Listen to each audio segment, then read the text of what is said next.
दोस्ती एक ऐसा रिश्ता जिसे हम अपनी मर्जी से चुनते हैं, और अगर दोस्त पिता के रूप में मिल जाए तो वो दोस्ती दोस्ताना कहलाता है।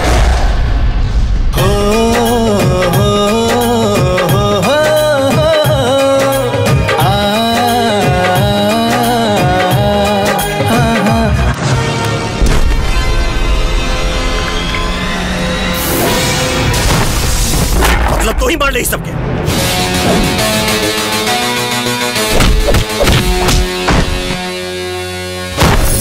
आज से पहले मालूम ना था मोहब्बत क्या होती है, लेकिन जब से वो मिला जिंदगी ही मोहब्बत बन गई।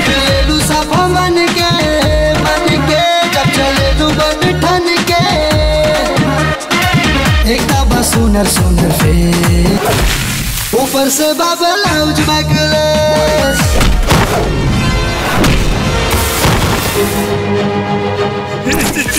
चिट्ठी कहाँ गई राम की चिट्ठी रहे।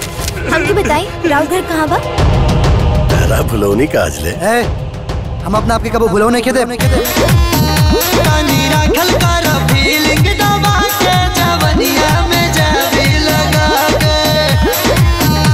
हमार माई मर गई नी चाचा, अब तो ही पैसा उनकर क्रियाक्रम में ही लगा सकेनी।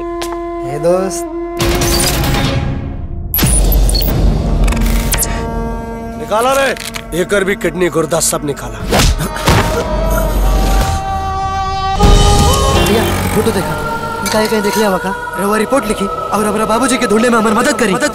कौन प्रधानमंत्री ना तो प्रधानमंत्री हवे और ना ही मुख्यमंत्री, बल्कि ओकरा से भी बढ़ के वो हमारे बाप हवे।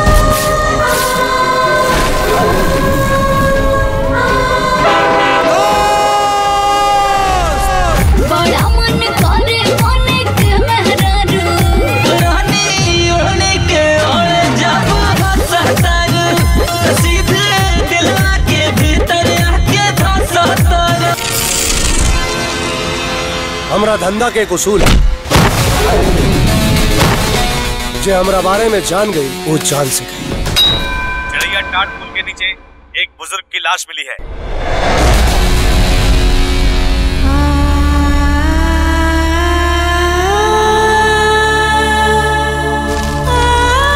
जब हम छोड़ रहे तका हमारे बाबूजी हमके छोड़ के जात रहे, तो अब हम उनके छोड़ के कैसे जाए?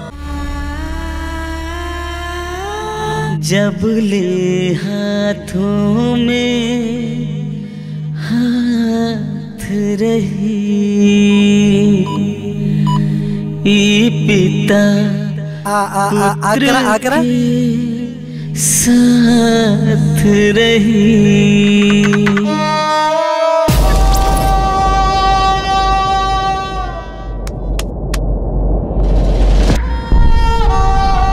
सदियों तक याद रही अपनी दोस्ताना